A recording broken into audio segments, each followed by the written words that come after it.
Welcome, ladies and gentlemen, to another episode of Random Rants with two of the three guys that know a little bit about everything. I'm Mike. That's Juan. Juan and Mike. So we are back, better than ever, ugly as ever. However, and it said Coogee. Big, yeah. If you don't know, now you don't. Oh my god. That wasn't even supposed to be like no pun intended, yo. Puns are the lowest form of comedy. Okay, that's who I am. I'm a pun master. Call me Big Pun. God dang it again. Get. Somebody get this man. Yeah, I'm on fire. But yo, speaking of fire, it's no way I can say away. So we back. What's been up with you? Wait, I talk to you every day. I can't. For the people. For the people, Juan, have you been watching anything on TV? I've been watching Peaky Blinders. I knew it's a crime drama. Oh, in 1920s England. The show that you're talking about with it's not Tom Hardy, is it? Tom Hardy is in an episode. Oh, okay. But no, he's not with Tom Hardy. Yeah. Murphy, that's who you told me it was. Yeah, and rest in peace, Helen McCrory. She's one of the actors who passed away, and she was in Harry Potter too. A lot of people know her as Polly in this show. She passed away, so that's sad. Fun fact, I know nothing about Harry Potter whatsoever. Other than Harry Potter is, they're supposed to have a reunion show on HBO. So I know a lot of people gonna be like a lot of fan addicts are gonna go crazy because they are having that HBO. I think it's called the Hogwarts or something like that. You heard about it? Yeah, I heard about it. Yeah. So a lot of people excited. Yeah. And they're happy. A lot of people also happy that J.K. Rowling wasn't invited for their political reasons. For real? I didn't know that. Oh, snap. But I'm definitely excited. I'm a big Harry Potter fan. I read all the books and I know the movies and I have all the movies. My wife is definitely a Harry Potter fan and definitely excited. What about you? What have you been watching? Me, so this show came back out, Power, right? Book 2 is Ghost, it's the Sun. I've been watching that. It's crazy. I found myself, I'm legit was sitting back like, yo, like I really do love the story. It's not the most well, drug dealing show as you can get. Like it's super basic. But I love the way just the story is crafted. Like, and the actors are not that great, but they have some really good actors. Mary J. Blige is really good in it. Michael, whatever his name is, the star who plays Tariq, he still makes me want to punch him in the face, but he's really good in it. Like it's a crime drama, you can say. It's melodramatic some. I love this. I like about it, honestly, it's this. I love the style. Like the way they dress, like all of it is pushing forward, I guess. It's super New York. I would, because given what New York is, I love that show. What else? Didn't they die out a little bit though? Like the drum, or is it me? Or is the fan base still going strong? The fan base is going strong because they branched out to Power Universe. So they have different shows that's within the same universe. And we love that concept. Like I know me, I'm a universe guy. Like I love, maybe I'm spoiled by Marvel. Not so much as Marvel, but Disney's MCU. Like it, like I'm spoiled by it. So when I get the whole universe idea, it's like, oh my God, I love it. So I always want to see these crossover characters. Well, it seems like everybody's doing that now too. Yeah. And with even Fox is doing it. I mean, is it Fox? Sony. Yeah. Which is it now? That's how you segue to freaking Spider-Man. Yo, that's No Way Home. So I know I want to talk in depth about just what to expect from it. So I'm really curious. Do you have high expectations for it? And do you think it can live up to the hype? Oh man. As far as expectations go, the way they're marketing this and the way it's legendary class marketing. Man, I'm telling you. They're dropping billions of dollars and it's been genius. They've been using social media. They're probably not even dropping that much money because social media kind of can help do it. Yeah, do it for them. Mm-hmm. So I feel like there's 2 or 3. Like I feel like it blows up the internet at least 2, 3 times a week. It's always a story.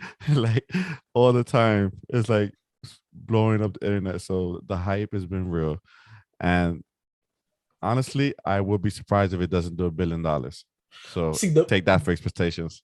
yeah, well, okay, for sure. Like I think that's not even a question. And what Jeffrey's not so much a cynic on that because we all agree. Like when it comes to comic book movies, like you make money, and especially with Is like two Batman. names. Yeah. I was just about to say with two names specifically, Spider-Man and Batman, you are guaranteed to bank. So with that said, I think for sure it's going to make a lot of money. Like I said, $1 billion is not even the pre-sales. People are already getting like upset that people are like buying up tickets. They're scalping Spider-Man tickets. Whoever you are, forget you. I hate you. And the horse you rode in on because my guy and or girl, we need these tickets. Yes. Like you tripping. We're trying to go open the weekend. Yes. Have diarrhea for a whole weekend. Yeah, like seriously, man. But do you think so? Now that we know like the money side of it, delivery, because I know you did not like what was the last one? Far From Home. Far From Home, yeah. It's not that you did not like it. It's just kind of like it was a good movie for what it was, right? And I enjoyed it, but I was right there with you too. It's kind of like in this in between space. Do you think this one is going to be better than Far From Home? I mean, it has. Will it keep people in the seats? Yeah, it has to be because like the amount of people, as far as the amount of characters as in it, they throw in the kitchen sink in this movie basically, and I feel like it's almost impossible for it not to be much better. Now, for me, like the real question is like, is it gonna top financially and successfully like Spider-Man 1 and 2 of Tobey Maguire series? That that as far as the records go, that's a different question. But as far as like part 2, definitely, I think definitely is gonna be better. Just amount of level of the villains. If you look at the high quality villains who had their own movies, almost all of them had their own movies themselves. So let alone beat in one movie. Okay, because they have so many things to deliver on, right? Yeah. One of the things that they have to deliver on, and I know you're gonna probably jump on this bandwagon because you cannot stand her, is the fact that or at least the hype her club is they haven't really. I haven't felt because they have good chemistry, but I haven't felt this fake Mary Jane and Spider-Man's like relationship. You give me like they have amazing chemistry, but I ain't really feeling it. Like it does nothing for me. So I'm like, they have to. The thing about Spider-Man is MJ, and I'm like, if you're gonna have a fake Mary Jane, at least treat her like Mary Jane and give them an actual relationship, like full on, make us feel it, get us emotionally involved. Now, how the heck are they gonna do that when this dude is fighting 15 villains? Because he has help. Tell us the story, So I'm like, and I know it's gonna be darker. I know it's gonna be the tone itself, not the visual, but the tone is gonna be dark, a little bit more serious. He's gonna feel like Spider-Man and not Spider-Boy. Yeah. And that's what I'm worried about. I'm like, how can you string it? They have so many things to try to string together in one movie. It's almost like Remy's part 3. And I still think it gets that movie gets a bad rap sometimes. Like I think, over time you kind of appreciate it, but it still was the worst of the 3. I mean, compared to the other 2, it had big shoes to fill already. Yeah. And that one did too much. They had too much. And I didn't like, I mean, the Sandman he came out but the thing is, compared to the other 2 movies, the breaking records, all of the, and that's why I always have him as my favorite and as the greatest as far as even objectively for now, because Tom Holland is gonna end up being the greatest because he's just gonna have too much backlog. But according to him, he won't, because he doesn't want to play Spider-Man. But then he kind of came out and said that his comments were misconstrued when he said that he doesn't want to play Spider-Man till he's 30. Well into his 30s, he wanted to kind of like take do other stuff, which he said it was misconstrued. But go ahead, my bad. No, that's understandable. But I think he's because this is not going to be the only 3 movies they make. Rumor said they have 3 other movies coming out. So he's gonna have crazy amount of backlog, and he got the whole Marvel at his fingertips. Yeah. So, and not to mention, he is super talented. Yeah, So, he's definitely super talented. Even though yeah. I hate that they casted him for the Uncharted game.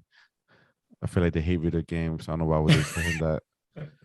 That made no sense. He's a good actor now. Don't get me wrong, but he's just like no. This guy's supposed to be a charming, grown. Are you saying?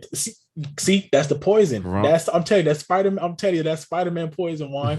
They done poison you thinking that Tom Holland cannot play a charming adult, Rugged and male, rugged. The third word rugged. is rugged. The third word is Oh, rugged. sorry, rugged. Because you know Uncharted. Yeah, yeah. Third yeah. word is rugged. So like a Man, male they done, Laura Croft, basically. man, You they think done, Laura Croft, you think rugged. yeah.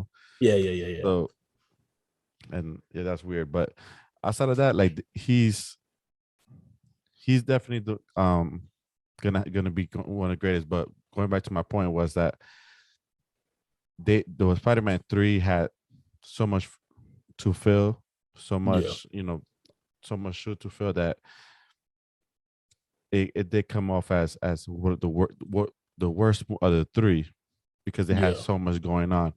But I don't know. I think they had a lot of time. This is the end game for Sony because they got all of Sony's characters, and they kind of have I disagree with that. all that. They just send it in home. I disagree with that. A mega blockbuster because Sony is actually making their own. They're leading up to their own crossover, their own end game, whatever you so to speak, right? So everybody's copying it. But this is definitely not it because they don't have none of their guys in it yet. This is the cultivation of this is all of Sony's characters. This is the end. This is the end of that era, which is the Raimi era, and then the cultivation of this is us moving Spider-Man over to like this whatever new era gonna be. Because I don't know how. The thing is with this movie is now it's an event, right? Like it's become because we are anticipating two other people to pop up, which is Andrew Garfield and Tobey Maguire. Andrew Garfield, this dude got to field questions left and right about, is he in the movie? Like, yo, I told you I'm not. And low key, like, I'm like, if he isn't in the movie, he did warn us. So we can't even be mad. Like, we didn't know. Well, yes, we can be mad. No, the man told you not in the movie. You can't be mad at me, you're not in the movie. It'd be the combination of Sony and Kevin's fault, right? If he's not. But, I don't know how you move on. This is such a big thing.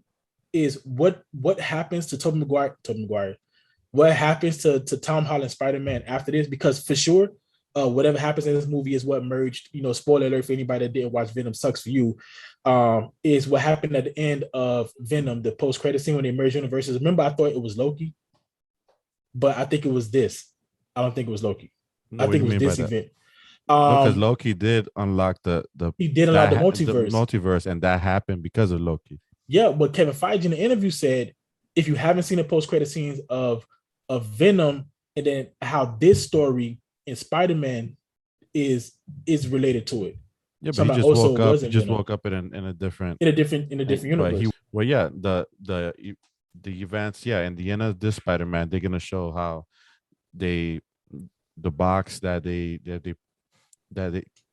Doctor Strange is shown in the beginning of the trailer, that he's putting everything inside of the box, and then he messes up the spell.